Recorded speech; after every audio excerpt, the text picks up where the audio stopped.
जी सलाम पर इस वक्त आप देख रहे हैं सलाम दक्कन। इस खास बुलेटिन में हम अपनी जुनूबी रियासतों पर बात करते हैं, वहां की खबरें आप तक पहुंचाते हैं। आइए आगाज करते हैं। केरल में सोने की तस्करी के मामले में हुक्मरान जमात का भी बयान आया है। सीपीआई के जनरल सेक्रेटरी सीताराम येचुरी ने कहा है कि मामले की जांच जारी है, जो भी जिम्मेदार होगा उसके खिलाफ कार्रवाई की जाएगी। केरल के लीडर अपोजिशन के खत को लेकर उन्होंने कहा कि वो उनके खत का जवाब देंगे। हालांकि अपोजिशन जमातों ने सीएम पिनराई विजयन से इस्तीफे का मुतालबा कर दिया है। इस दौरान असेंबली में अपोजिशन जमातों ने अदम तजवीज की तहरीक लाने की भी तैयारी कर रही हैं। आपको बता दें कि कस्टम महकमे की जानिब से 4 जुलाई को जब्त किए गए 30 किलो सोने की तस्करी मामले के बाद सरकार के जरिए अफसर का कॉन्ट्रैक्ट रद्द कर दिया गया। कस्टम ने तिरुवनंतपुरम हवाई अड्डे पर 15 करोड़ रुपए की कीमत का सोना जब्त किया था, जिसके बाद एनआई जांच के दौरान अब तक कई गिरफ्तारियां हो चुकी हैं।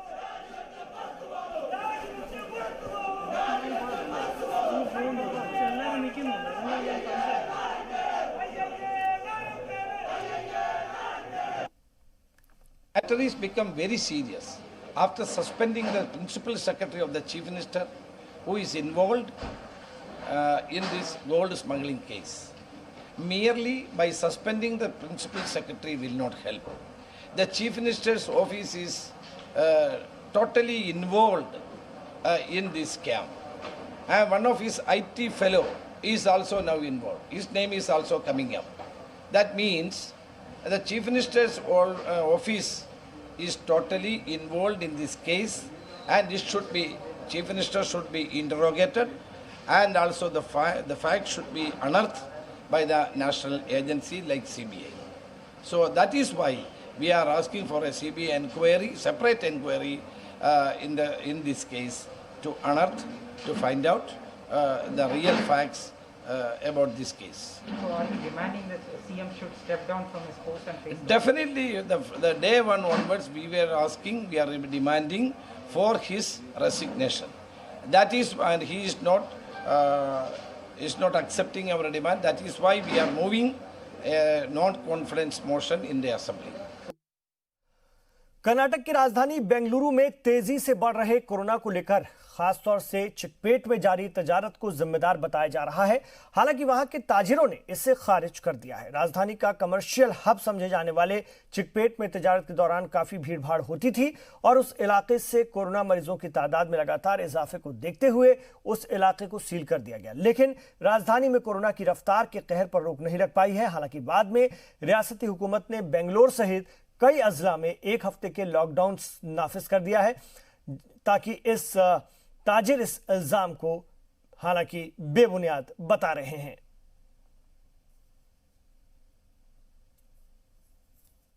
जब बेंगलोर में थोड़े केसेस बढ़ने लगे, करीब करीब 300 केस पर डे का बेंगलोर का आता था, तब बीबीएमपी वालों ने भी बताया और कुछ चैनल ने भी बताया कि भाई बेंगलोर में जो केस बढ़ रहे हैं वो चिकपेट ही उसका कारण है। वहाँ पे लोगों का आना जाना बहुत है, बिजनेस एक्टिविटीज़ बहुत है करके उन लोगों ने चिकपेट को सील डाउन किया।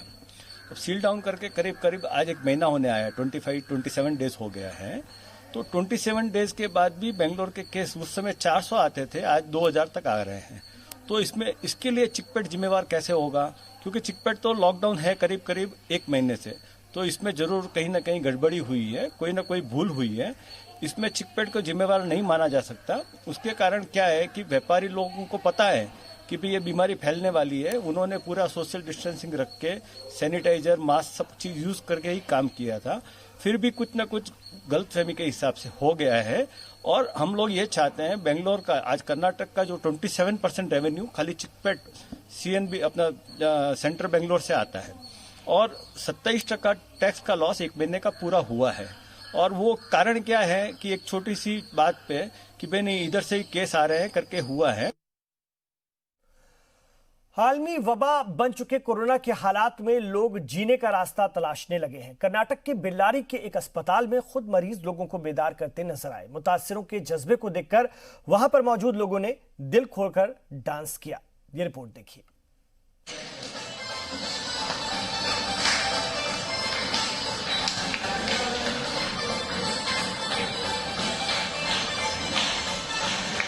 कर्नाटक में कोरोना मुतासिरों की डांस की तस्वीरें बेल्लारी के एक हॉस्पिटल की है। जहां कोरोना मुतासिरों के साथ डॉक्टर, नर्स और पुलिस भी डांस कर रहे हैं। हालांकि इस खुशी की कोई खास वजह तो नहीं दिखी, लेकिन कोरोना मुतासिरों ने इसे आम लोगों के दिलों से कोरोना का डर दूर करने की गरज से किया। इस दौरान वहां मौजूद आम लोग भी रियासत के सकाफती जश्न में शामिल हो गए।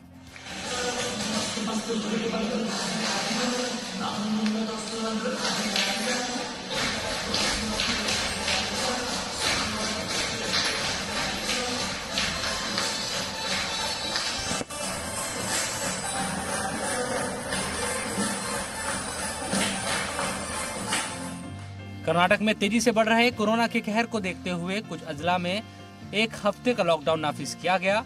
ऐसे में मरीजों का अंदाज काफी चौंकाने वाला है। आम लोगों की दहशत का सबब बनते जा रहे कोरोना वबा के खिलाफ मुतासिरों का अंदाज औरों के लिए हौसला ही देगा।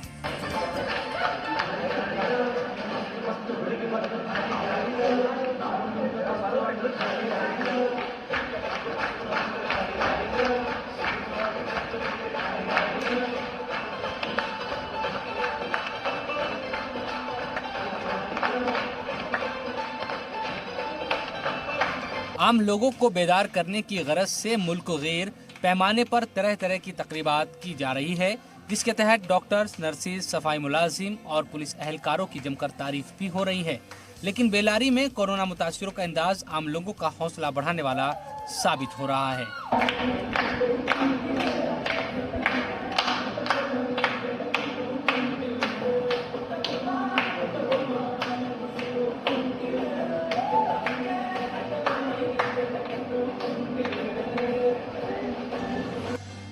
Bureau report, ji media.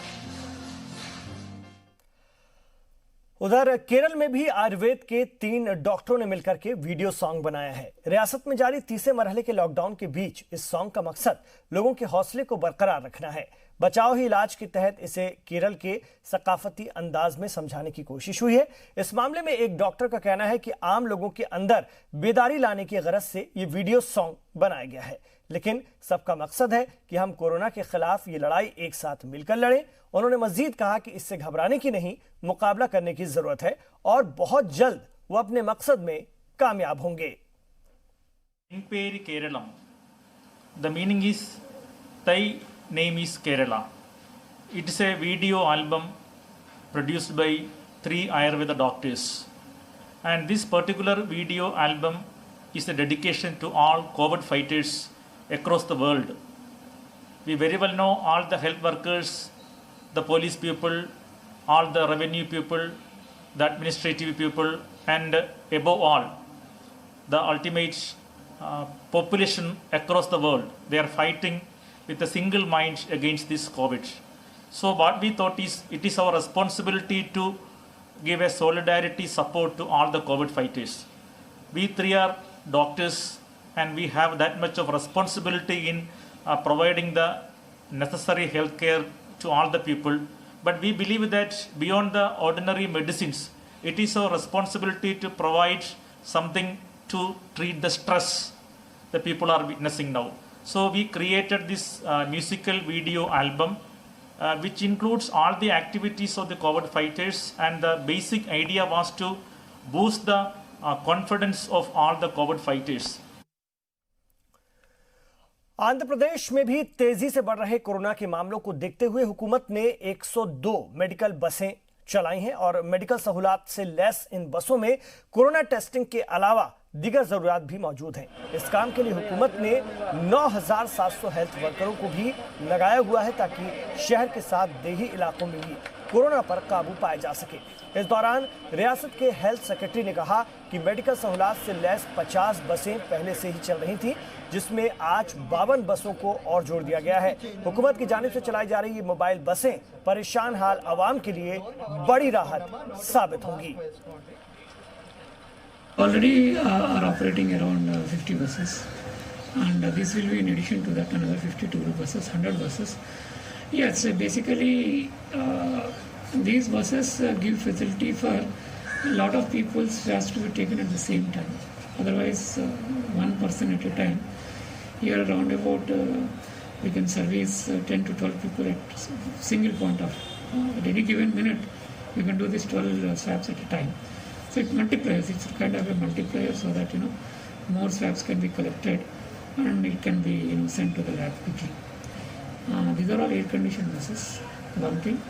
And the person taking the swab and the person who is giving the swab are separated. They don't come into direct contact. There is a barrier, sheet is there. And through using the proper protective equipment, PPE only, swabs are taken. So the citizen who wants the swab to be taken is not exposed to the person who is taking the swab and vice versa. And then they are sealed off in the sense that, कुल 132 बैरूनी तबलीगी जमातियों की Saket court में आज पेशी हुई, जहां पर 121 गैर मुल्की जमातियों पर साकेत कोर्ट ने 5000 का जुर्माना लगाया है। साथ ही गैर मुल्की तबलीगियों को टिल राइजिंग कोर्ट यानी एक दिन कोर्ट रूम में खड़ा रहने की सजा सुनाई। किर्गिस्तान के 42 तबलीगियों ने साकेत कोर्ट में अपना गुनाह कबूल कर लिया। कुल 50 किर्गिस्तान शहरियों की आज कोर्ट में पेशी हुई थी।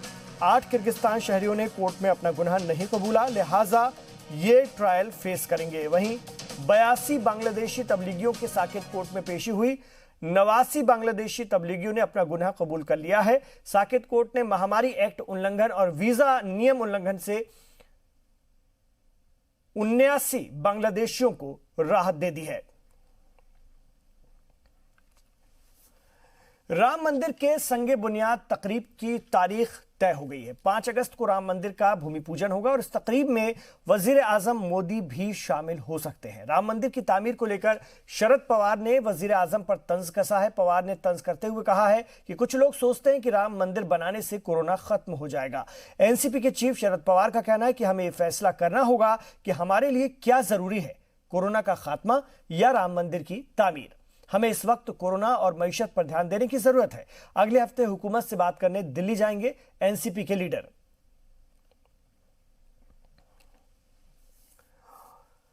वहीं कांग्रेस के लीडर हुसैन दलवाई ने पीएम मोदी के अयोध्या जाने को लेकर सवाल उठाए हैं और कहा कि वजीर आजम को भूमि पूजन में नहीं जाना चाहिए। दलवाई के मुताबिक जवाहरलाल नेहरू सोमनाथ मंदिर के इफ्तिताह में नहीं गए थे और कहा था कि मैं एक सेक्युलर कंट्री का पीएम हूं। एक बात मैं कहूँगा कि सोमनाथ के मंदिर का उद्घाटन करने के लिए पंडित जवाहरलाल नेहरू जी गए नहीं थे, क्योंकि उनका कहना था कि मैं एक सेक्युलर स्टेट का प्रमुख हूँ और वहाँ मेरा जाना ठीक नहीं होगा, क्योंकि ये लोगों को संदेश अलग होगा। लेकिन आजकल ये सब बातें बदल गई हैं। प्रधानमंत्री खुद तय करेंगे जाना कि नहीं जाना। मुझे पूछेंगे तो मैं कहूँगा कि नहीं जाना चाहिए, लेकिन आजकल सब लोग जाते हैं तो प्रधानमंत्री जाएंगे तो उसमें बड़ी बात कुछ है ऐसा मुझे नहीं लगता। तो उन्होंने तय करना चाहिए कि इस देश में संदेश क्या देना है। शरद पवार के बयान को लेकर शिवसेना उनका दिफा करती नजर आई। वहीं साबिक वजीर उमा भारती ने पवार के राम मुखालिफ पवार को करार दिया है। 2 घंटे के लिए प्रधानमंत्री वहां पहुंच जाएंगे, इतना ही हो रहा है ना बस।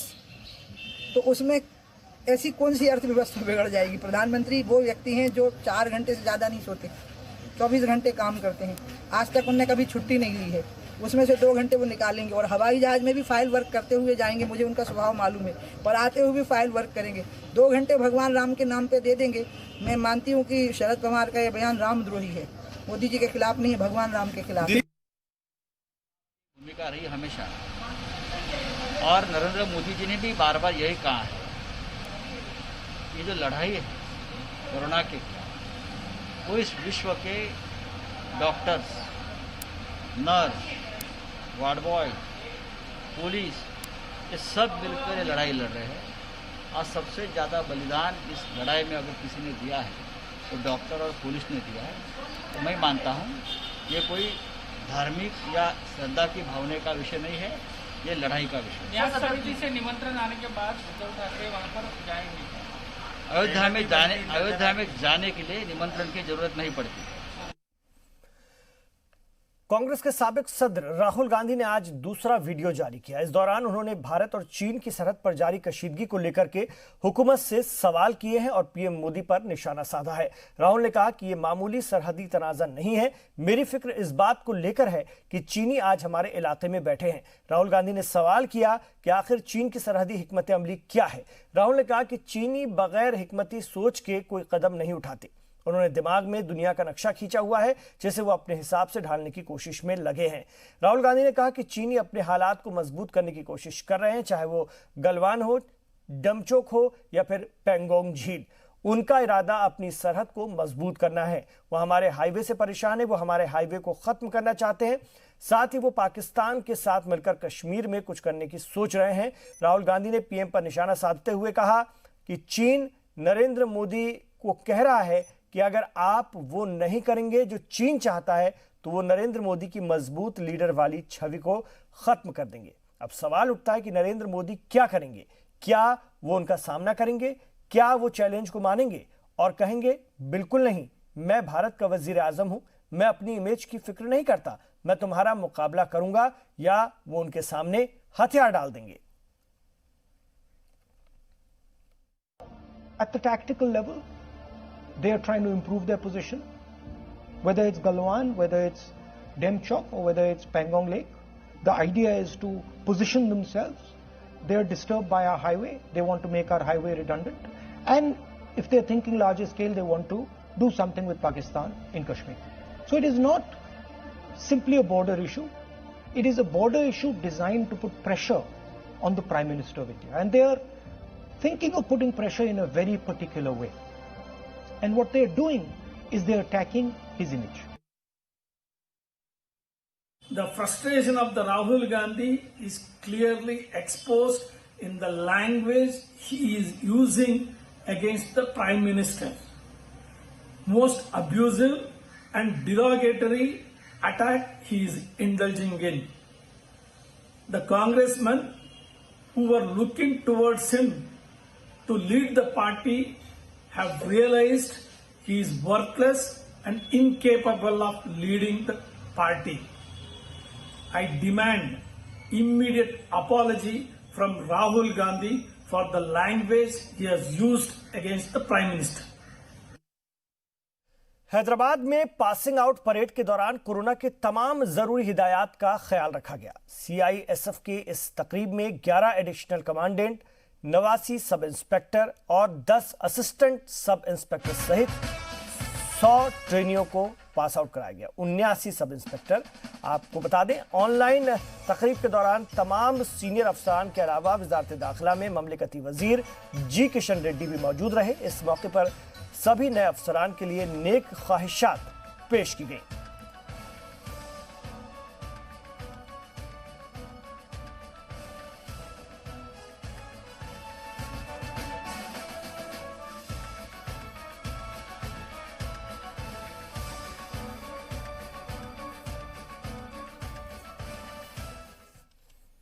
तो सलाम दक्कन में अभी इतना ही, लेकिन इन तमाम खबरों पर हमारी नजर बनी हुई है। आप रहिए जी सलाम के साथ।